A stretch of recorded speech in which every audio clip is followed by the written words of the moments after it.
In September 1944, a German officer stood at the edge of a French road and watched something that broke his spirit entirely. Stretching to the horizon in both directions was an unbroken river of American trucks, thousands of them, tens of thousands. They thundered past him day and night without stopping, each one loaded with fuel, ammunition, and supplies. The officer had fought through 4 years of war. He had seen the Wehrmacht conquer most of Europe. But watching those trucks, he understood with terrible clarity that Germany could never win. He turned to his fellow prisoners and asked a question that revealed everything about why Germany would lose. "Where are the horses?" he said. The Americans did not understand what he meant. They did not need to. Their trucks answered for them. 700 miles to the east, Adolf Hitler sat in his headquarters and continued to believe that German willpower would overcome American industry. He dismissed American soldiers as soft, corrupted by comfort and democracy. He believed that the fighting spirit of the Wehrmacht would ultimately triumph over material abundance. He was catastrophically wrong. The endless convoy that German officer witnessed was called the Red Ball Express. Over 82 days, it would become the largest truck convoy operation in military history. It would move more than 400,000 tons of supplies across France. And it would be driven primarily by men that the American army itself considered unfit for combat, African-American soldiers serving in a rigidly segregated military. Those drivers were about to prove that logistics wins wars, and that the people you underestimate are often the ones who save you. The crisis that created the Red Ball Express began with a victory that moved too fast. When Allied forces landed at Normandy on June 6, 1944, military planners had prepared for a long, grinding campaign. The original invasion plan, called Operation Overlord, envisioned a methodical advance across France in carefully measured stages. Allied forces were supposed to reach the Seine River by roughly day 90 after the invasion, which would have been early September. The plan allocated specific tonnages of supplies to specific units at specific distances from the beaches. Every phase was calculated, every movement was controlled. Logistics officers had spent years preparing for this moment. Then on July 25, 1944, everything changed. Operation Cobra shattered the German lines in Normandy with a massive aerial bombardment, followed by an armoured assault. American tanks poured through the gap like water through a broken dam. The German defenders, battered by weeks of attrition in the hedgerow country, could not reform their lines. The breakout became a rout. General George Patton's Third Army was activated on August 1st and immediately began a sprint across France that no one had anticipated. His tanks covered 400 miles in less than a month. Some days they advanced more than 60 miles, an almost unimaginable pace for armoured warfare. French towns that planners had expected to reach in October fell in August. By August 25, all 4 Allied armies had crossed the Seine River, not on day 90 as planned, but on day 80. They had blown through 260 planned phase lines in just 19 days. This was victory. It was also a catastrophe. The armies were moving so fast that their supplies could not keep up, and the reason was devastatingly simple. The Allies had no functioning major port. Cherbourg had been the first strategic objective after the beaches. Allied planners knew they needed a deep water port to sustain operations in France, and Cherbourg was the largest port on the Cotentin Peninsula. American forces captured the city between June 26 and June 29 after brutal urban fighting, but the Germans had prepared for exactly this outcome. Rear Admiral Walter Hennecke, the German naval commander at Cherbourg, had received a direct order from Hitler to destroy the port so thoroughly that the Allies could never use it. Hennecke exceeded his instructions in ways that astonished even the demolition experts sent to assess the damage. His teams sank ships in the harbour entrance, blocking access for larger vessels. They destroyed every crane capable of unloading cargo. They blew up every warehouse and storage facility. They demolished the breakwaters that protected the harbour from Atlantic storms. They mined the approaches so densely that clearing operations took months. They even sabotaged the port's electrical and water systems. Hitler was so pleased with the destruction that he awarded Hennecke the Knight's Cross while Hennecke was already sitting in an American prisoner of war camp. Military historians would later call it the most complete, intensive, and best-planned demolition in history. The first Allied ship did not unload at Cherbourg until July 16th, 3 weeks after the city's capture. Even then, port capacity remained crippled. By late July, the vast majority of American supplies still came over the Normandy beaches, hauled through the surf by hand, and loaded onto trucks in the open air. The artificial Mulberry harbours helped, but they were designed for the initial invasion, not for sustaining an army of millions indefinitely. The Allies tried other ports. Everyone told the same story of systematic destruction. Brest was captured after a brutal siege that lasted until September 18th, but its facilities were demolished. St. Malo was rubble. The great prize was Antwerp in Belgium, the largest port in Europe, captured on September 4th with its docks miraculously intact. British forces had moved so fast that the Germans had no time to destroy it, but geography turned this victory hollow. The Germans still held the Scheldt estuary, the 50-mile waterway connecting Antwerp to the North Sea. Until that estuary was cleared of enemy forces and mines, not a single ship could reach Antwerp's docks. The first supply convoy would not arrive until November 28th, 85 days after the city's capture. This delay, caused partly by the diversion of resources to other operations, would prove one of the costliest strategic mistakes of the entire campaign. The railroads offered no solution either. Before the invasion, Allied bombers had deliberately destroyed the French rail network to prevent German reinforcements from reaching Normandy. They had succeeded magnificently at this task. Marshalling yards were cratered, bridges were dropped into rivers, locomotives were strafed until they exploded. Only 50 serviceable French locomotives remained in all of France southwest of the Seine River. Rail capacity from the beaches and Cherbourg peaked at roughly 10,000 tons per day. The Allied armies needed more than double that amount. The mathematics of the crisis were brutal and unforgiving. 28 Allied divisions were now operating in France. Each division consumed approximately 750 tons of supplies every single day. That included food for the soldiers, ammunition for their weapons, fuel for their vehicles, medical supplies for the wounded, spare parts for equipment, and 1,000 other necessities.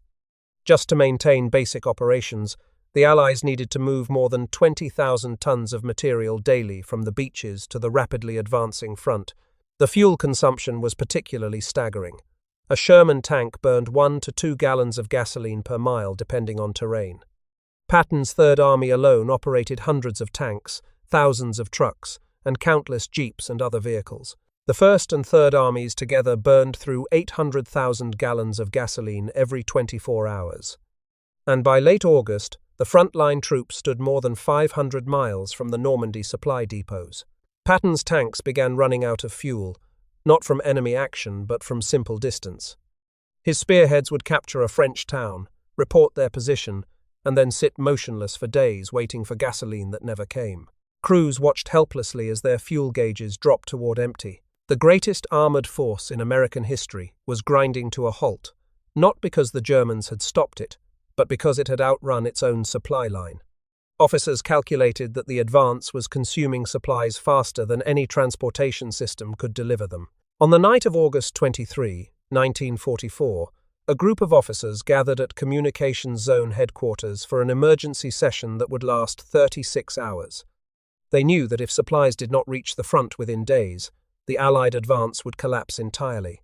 The Germans would have time to regroup and fortify. The war would drag on for months, perhaps years. Everything they had fought for since D-Day was at stake. The liberation of Europe hung in the balance.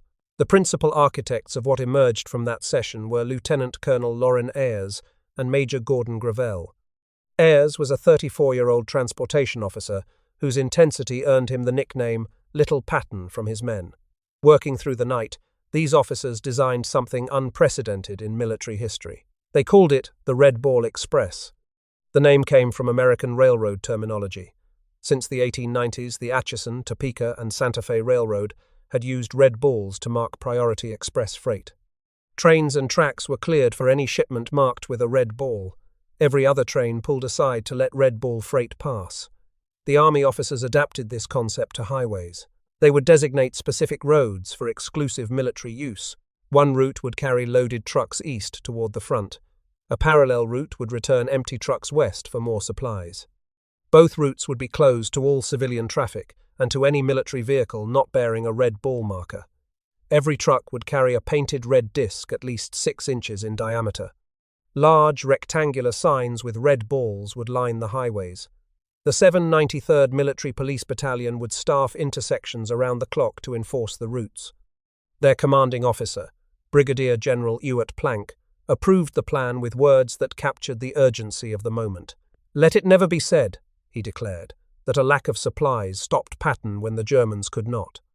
The Red Ball Express began operations on August 25, 1944. This was the same day that Paris was liberated from German occupation. 67 truck companies with 3,358 vehicles rolled out, carrying 4,482 tons of supplies. Within just 4 days, the operation had scaled to 132 truck companies operating nearly 6,000 vehicles. On August 29, Red Ball drivers delivered 12,342 tons in a single day. This record would stand for the remaining 14 weeks of the operation. The initial route ran approximately 125 miles each way, from supply depots near Saint-Lô and Cherbourg to distribution points around Chartres, Dreux, and La Loupe west of Paris. The complete round trip covered roughly 300 miles. Trucks were initially expected to complete the circuit in about 54 hours, with 2 drivers alternating at the wheel. As the front advanced eastward, the route stretched dramatically. By late September, the 1st Army route extended all the way to Hirson near the Belgian border. The 3rd Army route ran to Somerset and beyond. Some round trips now reached 750 miles for 1st Army supply runs and 670 miles for 3rd Army. Drivers were covering distances that would have seemed impossible just weeks earlier, distances that no military trucking operation had ever attempted on such a scale. The operation consumed staggering resources simply to sustain itself. At peak activity, the Red Ball Express burned through 300,000 gallons of gasoline every day just to keep its own trucks running. This was nearly as much fuel as an entire field army consumed in combat operations. The Red Ball was drinking the very supplies it was trying to deliver, but there was no alternative. Without the trucks, the frontline forces would receive nothing at all. Some fuel was better than no fuel. The backbone of the Red Ball Express was the GMC CCKW 2.5-ton truck, known universally to soldiers as the Jimmy or the Deuce and a Half. American factories had produced more than 560,000 of these vehicles during the war, a number that would have been incomprehensible to German logistics planners. The trucks were designed to carry 2.5 tons of cargo over rough terrain. Red Ball drivers routinely loaded them with 5 tons or more, double their rated capacity. The trucks groaned under the weight. Suspensions sagged until fenders scraped tires, axles cracked from the stress, but they kept rolling. The official regulations specified careful procedures that existed mostly on paper. Convoys of at least 5 trucks would maintain 60-yard intervals. Speed was limited to 25 miles per hour. A jeep flying a blue flag would lead each convoy. A cleanup vehicle with a green flag would follow at the rear to assist any truck that broke down. At 10 minutes before each even hour, every vehicle would stop for a mandatory 10-minute rest break. 2 drivers would be assigned to each truck for the long round trips. The reality bore no resemblance to these careful regulations.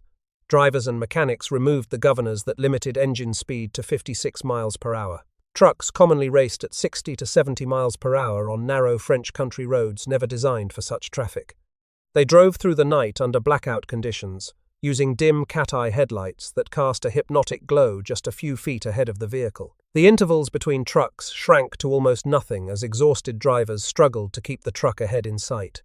One driver named Robert Emmerich, of the 3580 Quartermaster Truck Company, later described the experience in vivid terms. "You would be watching those blackout lights," he recalled. "It drove you blind. It was like hypnosis." One night, Emmerich nodded off at the wheel and found himself careening off the roadway, aimed directly at a concrete electrical pole. He wrenched the wheel back at the last instant and somehow kept the truck on the road.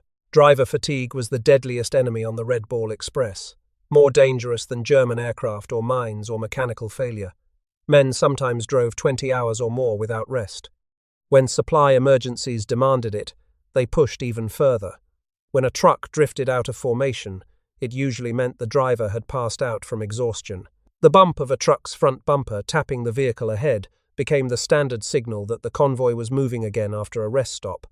Because drivers routinely dozed with their heads slumped over the steering wheel during even brief halts, no one could stay awake under such conditions. The human body simply reached its limits. Accidents were constant and often fatal. A French civilian car that snuck onto a Red Ball highway was crushed between two trucks when the lead vehicle braked suddenly for a rest area. Trucks overloaded with supplies tipped over on curves. Vehicles collided when drivers fell asleep. Army records documented that scores of black drivers and assistant drivers were killed or injured by enemy fire, landmines, aerial attack, and accidents during the operation. The roads themselves disintegrated under the relentless punishment of thousands of overloaded trucks. French country lanes had been built for farm carts and civilian automobiles, not for military heavy transport running around the clock. 40,000 tires wore out in the first month alone. Tires returned from repair depots held together with glue and tape and prayer. Batteries went dry from constant use. Engines overheated when oil levels dropped. Transmissions failed from perpetual overloading far beyond design specifications. Drive shafts simply dropped onto the road surface. By some estimates, as many as 1,500 vehicles required repair every single day. Maintenance crews worked around the clock and still could not keep up. Hundreds of thousands of discarded C-ration tins littered the highways, their sharp edges shredding tires alongside shrapnel and barbed wire left over from recent combat.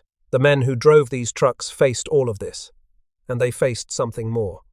Approximately 75% of Red Ball Express drivers were African American soldiers serving in a United States Army that practiced complete racial segregation. This was not coincidence. It was deliberate policy rooted in the racism of the era. The Army, in 1944, operated according to official doctrines that explicitly designated black soldiers as unsuitable for combat roles. A 1925 Army War College report titled "The Use of Negro Manpower in War" had declared that African Americans were mentally inferior and could not function effectively in battle. This pseudo-scientific racism shaped military policy for decades. By the summer of 1944, nearly 700,000 black soldiers served in the United States Army, comprising just over 10% of total strength. But they filled almost 21% of service and support units. Because military leadership assumed these men could not fight, they assigned them disproportionately to quartermaster corps units, the trucking, loading, and supply companies that would become the backbone of the Red Ball Express. On D-Day, roughly 2,000 African American soldiers landed across all 5 Normandy beaches, most serving in combat support roles rather than assault infantry. Black units were commanded almost exclusively by white officers. Black non-commissioned officers led at lower levels, and many displayed extraordinary leadership under impossible conditions.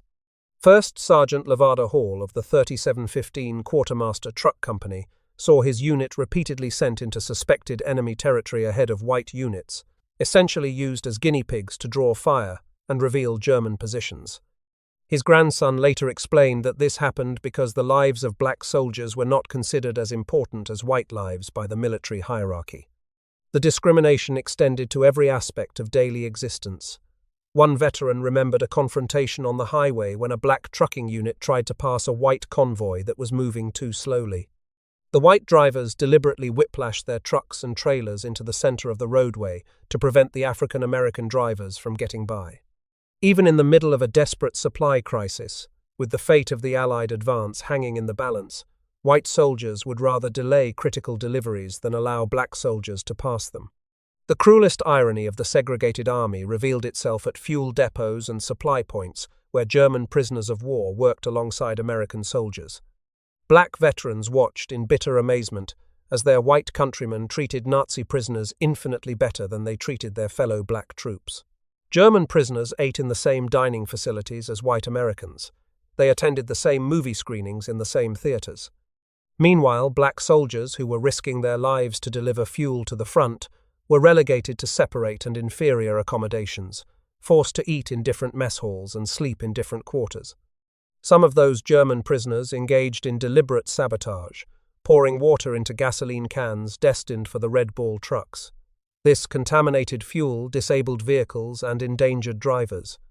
The prisoners who had been sworn enemies just weeks before received better treatment than the black American soldiers who were helping to defeat them. And yet, despite everything, the Red Ball Express succeeded. Despite the discrimination, despite the exhaustion, despite the danger. Black drivers delivered the supplies that kept the Allied advance alive. James Rookard was 19 years old when he drove for the Red Ball Express. Born in Ohio, he had never expected to find himself racing through the French countryside at night, struggling to stay awake, carrying fuel for Patton's tanks. He recalled years later that the French people treated African Americans nicely, a stark contrast to what he had experienced in the United States. White American soldiers had told French villagers that black soldiers had tails and other dehumanizing lies. The French largely rejected such propaganda. For many black drivers, their reception in France was an epiphany, a glimpse of what life might be like in a society that judged them by their actions rather than their skin color. Private First Class Ernest Myers of the 3214 Quartermaster Service Company spoke for many of his fellow soldiers when he described their motivation. "We wanted to make an impression for the people back home," he said. The Red Ball Express became a living symbol of what the black press called the Double V campaign, victory over fascism abroad and victory over racism at home.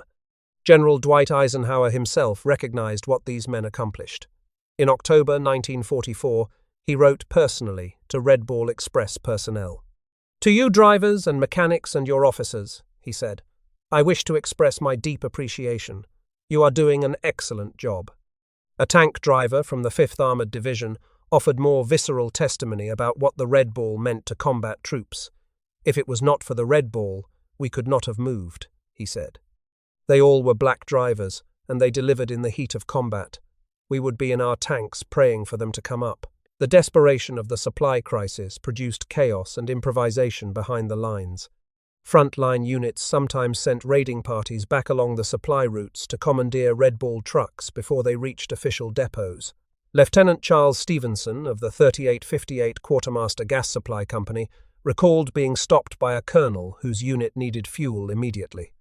"You do not move until we get those cans," the colonel barked at him. After heated argument, Stevenson's convoy was left with barely enough gasoline to drive back to the depots for another load. When the front moved so rapidly that drivers could not locate their designated delivery points, improvisation became necessity. "It was not uncommon for drivers to hawk their loads to anyone interested," recalled one officer. "They always found takers." Black market activity flourished in the chaos. Gasoline fetched $100 per 5-gallon jerrycan on the French black market, an enormous sum when a private's monthly pay was $50. After Paris was liberated, millions of gallons of fuel vanished into the city's underground economy. Cigarettes, rations, and sugar all became currency. By fall 1944, an estimated 20,000 American soldiers were absent without leave in France, many supporting themselves through illicit trade. The jerrycans themselves became so scarce, carelessly discarded or sold to black marketeers, that the army eventually offered cash rewards to French civilians who returned them. German air attacks on Red Ball convoys were infrequent but terrifying when they occurred. By mid-1944, the Luftwaffe had been so depleted by attrition that even these slow-moving, highly visible targets were rarely struck. Allied air supremacy meant that most German aircraft never got close to the convoy routes, but drivers still watched the skies nervously for fighters that sometimes swooped in for strafing runs when conditions allowed. Rookard witnessed trucks get blown up by aerial attack and recalled seeing dead bodies and dead horses littering the highways after bombs dropped. V-1 buzz bombs posed another threat, these pilotless flying bombs programmed to fly a set distance before their engines cut out, and they plunged to earth. But the most persistent danger remained the road itself. Mud during autumn rains immobilized brakes and burned out transmissions when vehicles had to be forced through deep mire. Night, driving under blackout conditions on roads strewn with debris from combat, while fighting overwhelming exhaustion after 20 or more consecutive hours at the wheel, this was the daily reality for Red Ball drivers. Every trip was a gamble against fatigue and mechanical failure and chance. The German army, watching this display of American logistics, faced a fundamental problem that no amount of courage or tactical skill could overcome. They were fighting a war on horses against an enemy whose army ran on wheels. While American factories produced more than 560,000 GMC 2.5-ton trucks during the war, plus another 200,000 Studebaker trucks, many of which went to the Soviet Union under Lend-Lease, Germany's most common military truck was the Opel Blitz. Total production of the Opel Blitz across all variants reached roughly 130,000 units. The ratio was approximately 4-1 in America's favor, for just one American truck model against Germany's entire primary truck output. The disparity went deeper than raw numbers. American vehicles were standardized with interchangeable parts. A carburetor from a truck built in Michigan would fit perfectly on a truck assembled in California. German forces operated a logistical nightmare of over 100 different vehicle designs, supplemented by thousands of requisitioned French, Czech, Belgian, and captured Allied trucks. Each type required different spare parts, different maintenance procedures, different training for mechanics. Keeping this motley fleet running consumed resources that the Germans desperately needed elsewhere. More striking still was Germany's dependence on horses. The Wehrmacht employed approximately 2.75 million horses over the course of the war, maintaining an average strength of roughly 1.1 million animals at any given time. A standard German infantry division included approximately 5,300 horses and only 950 motor vehicles. These horses pulled supply wagons, artillery pieces, and equipment at a pace that could not exceed roughly 30 kilometers per day, assuming good roads and healthy animals. The American trucks covering the same distance did so in less than an hour. Of the 264 German divisions fielded in November 1944, only 42 were armored or mechanized, roughly 16% of total strength. The remaining 84% marched on foot with horse-drawn supply trains that moved at speeds not significantly different from those of Napoleon's armies more than a century earlier. The captured German officer who watched the endless American convoy and asked where the horses were was not being rhetorical. He genuinely could not comprehend an army that operated without draft animals. His entire military experience had been built on the assumption that horses were essential to warfare. The contrast in vehicle availability shaped every aspect of how the two armies fought. American infantry divisions were fully motorized. Every soldier could ride to battle if necessary. German infantry divisions marched on foot, just as their grandfathers had done in the Franco-Prussian War of 1870. When American units needed to redeploy rapidly, they loaded onto trucks and moved at 40 miles per hour.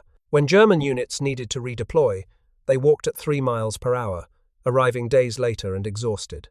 The speed differential alone gave American commanders options that their German counterparts simply did not have.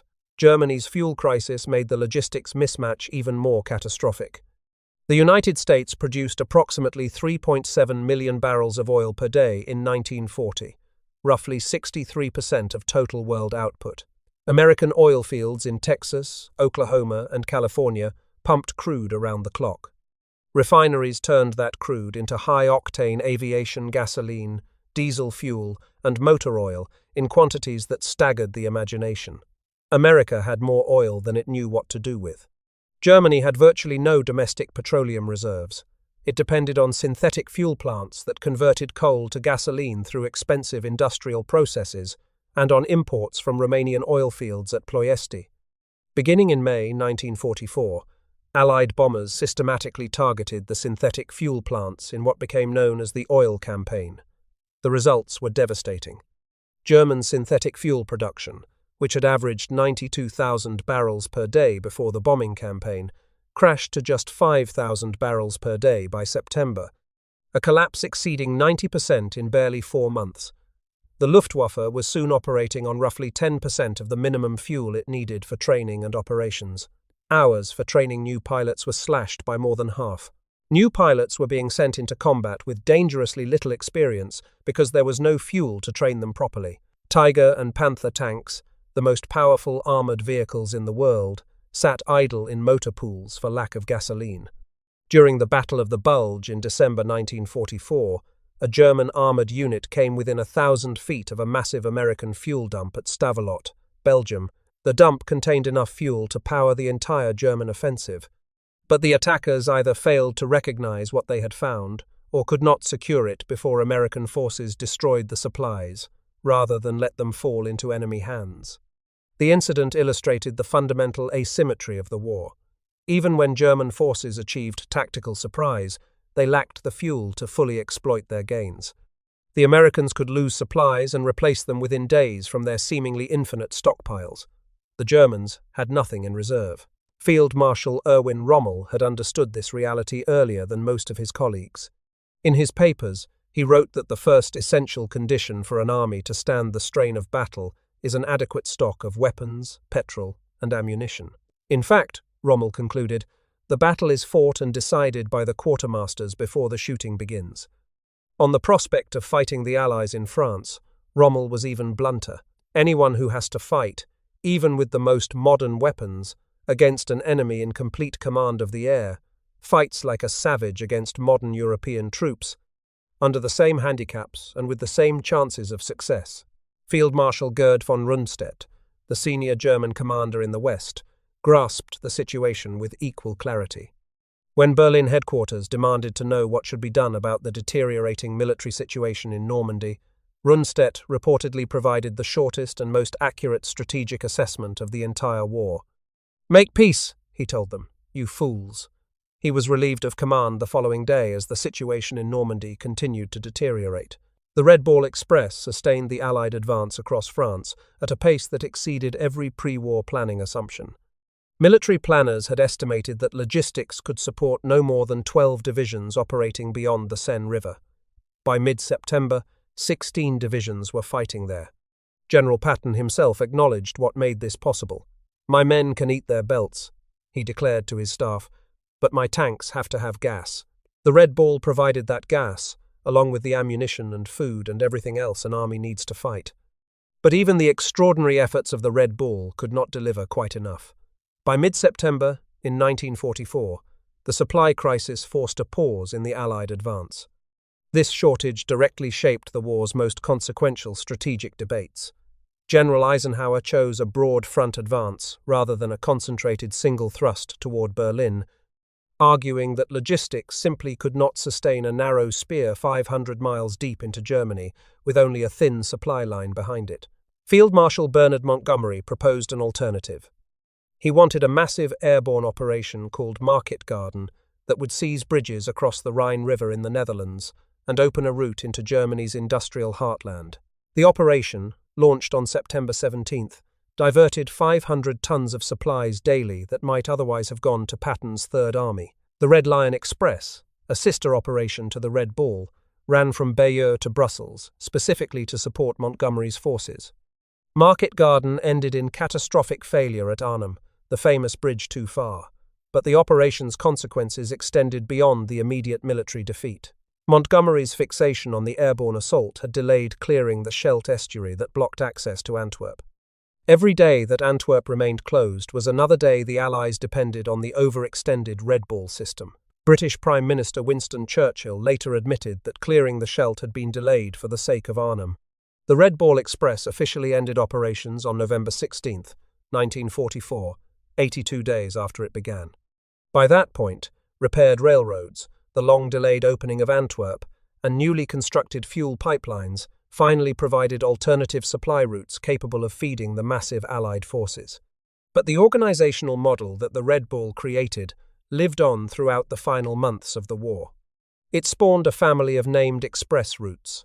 The White Ball Express ran from Le Havre to Paris, beginning in October 1944. The Green Diamond Express connected Normandy depots to inland railheads. The Red Lion Express supplied Montgomery's forces in the north. The ABC Express carried supplies from Antwerp to forward depots after the port finally opened, eventually delivering nearly 245,000 tons of supplies.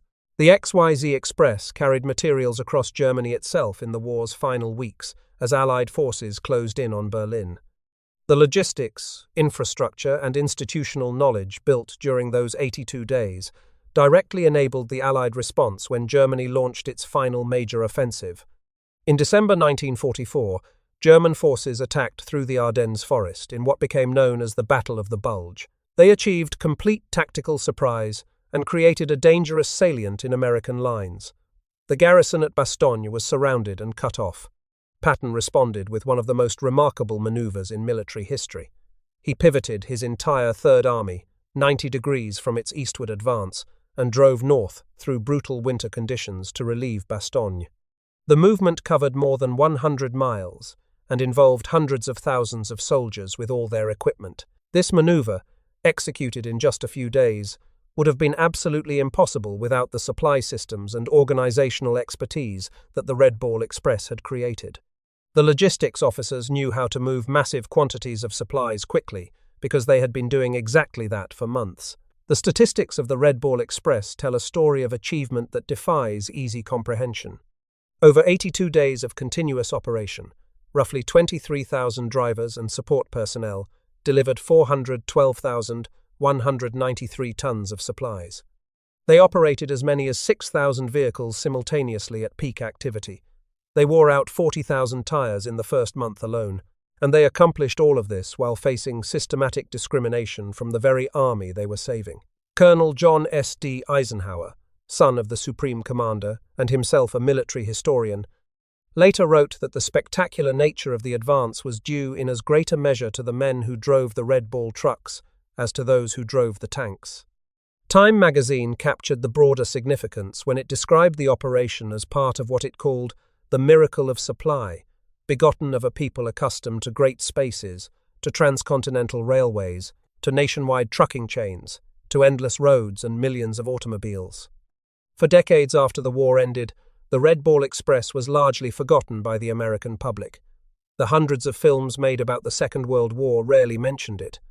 The thousands of books about the conflict gave it little attention.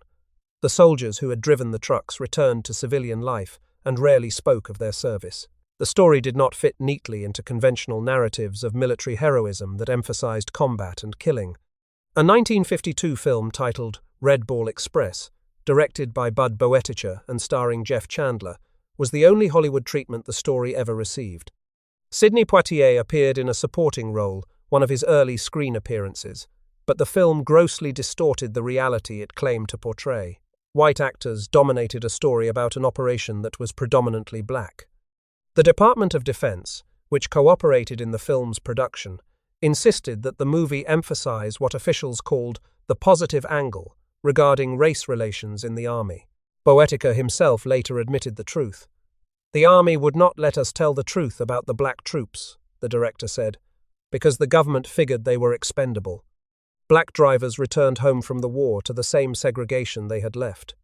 Many were denied benefits under the GI Bill that helped white veterans attend college and buy homes. They were refused loans from the Veterans Administration. The discrimination that had marked their service continued in peacetime." Technical Sergeant Emmanuel Wilson Green went back to Virginia after the war and rarely traveled far from home for the remaining 35 years of his life. The country he had helped liberate from fascism could not offer him the basic rights he had fought to defend. John Huston, who served on the Red Ball Express and was the father of singer Whitney Houston, put it bluntly when interviewers asked about his wartime service decades later. "We never got enough credit for what we did," he said. "The Army would never have won without us." Some recognition eventually came, though it arrived painfully late. Richard Bell Jr. of Blackstone, Virginia, drove for the Red Ball Express throughout its operation. Like many black veterans, he never received the medals he had earned. His service was simply overlooked by a military that did not value it. Decades later, his great-nephew discovered the oversight and pursued the matter through official channels. In 2017, 72 years after earning them, Richard Bell was finally presented with his European, African, Middle Eastern Campaign Medal and his Bronze Star. He was 99 years old. He had waited nearly his entire adult life for recognition that white soldiers received automatically. The story of the Red Ball Express began to receive serious historical attention only at the turn of the 21st century. David Colley's 2000 book, The Road to Victory, was the first comprehensive account of the operation and the men who made it possible. Matthew Delmont's 2022 work, Half American, placed the Red Ball within the broader experience of African Americans during the Second World War and examined how black soldiers fought two wars simultaneously, one against fascism abroad and one against racism at home. Memorials exist today at La Queue les Yvelines in France, where a stone marks the original route. The United States Army Transportation Museum at Fort Eustis, Virginia, maintains exhibits honoring the operation. The 1st Division Museum at Cantigny Park in Illinois includes the Red Ball in its coverage of the European campaign. The 80th anniversary of D-Day in 2024 brought renewed attention to all aspects of the Normandy campaign, including this long overlooked chapter of the story. The German officer who watched those endless American trucks understood something that Hitler safe in his distant headquarters, never grasped. Wars are not won by willpower alone. They are won by the capacity to move supplies faster than your enemy can destroy them. They are won by factories that can produce 500,000 trucks, while your opponent struggles to build 100,000. They are won by fuel supplies that dwarf anything your enemy can access. They are won by organizational systems that can adapt to unexpected success as readily as to unexpected failure. And sometimes, wars are won by people that society has dismissed and degraded. The drivers of the Red Ball Express proved that the assumptions underlying their second-class treatment were catastrophically wrong. They drove through exhaustion that would have stopped lesser men. They endured danger from enemy action and from the simple physics of overloaded trucks on deteriorating roads. They faced discrimination from their own countrymen that was sometimes harder to bear than anything the Germans could do to them. And they delivered. They delivered the fuel that kept Patton's tanks moving toward Germany. They delivered the ammunition that American soldiers fired at German positions. They delivered the food that fed entire armies in the field. They delivered victory. These men were not supermen. They were farmers from Alabama and factory workers from Detroit and teenagers from small towns scattered across America. They had grown up in a country that treated them as less than full citizens. They served in an army that segregated them and denied them the opportunity to prove themselves in combat. And when that same army desperately needed them to save an entire military campaign from collapsing, they answered the call without hesitation. History does not record the name of that German officer who asked where the horses were, but his question captured the essence of why his country lost the war. The German military had built arguably the finest army in Europe through years of careful preparation. It had conquered nations with brilliant tactics and fearsome determination. Its soldiers fought with skill and courage that even their enemies respected. But none of that could overcome the fundamental reality that Germany was fighting a 20th-century war with 19th-century logistics. An army on horses could not defeat an army on wheels. The Red Ball Express did not produce the dramatic narratives of tank battles or aerial dogfights. Its heroes did not charge machine gun nests or shoot down enemy aircraft. They simply drove trucks, hour after exhausting hour, day after brutal day, through darkness and danger and discrimination, delivering the supplies that made everything else possible. Without them, the liberation of France would have stalled at the Seine. Without them, the war in Europe might have continued months longer than it did. Without them, thousands more soldiers on both sides would have died in battles that never needed to be fought. The battle is fought and decided by the quartermasters before the shooting begins. Erwin Rommel wrote those words from bitter experience. The Red Ball Express proved them true. If you found this story compelling, please take a moment to like this video. It helps us share more forgotten histories from the Second World War. Subscribe to stay connected with these untold stories. Each one deserves to be remembered. Leave a comment below telling us where you are watching from. Our community spans the globe, veterans and history enthusiasts united by a shared commitment to preserving the past. Thank you for watching, and thank you for keeping these stories alive.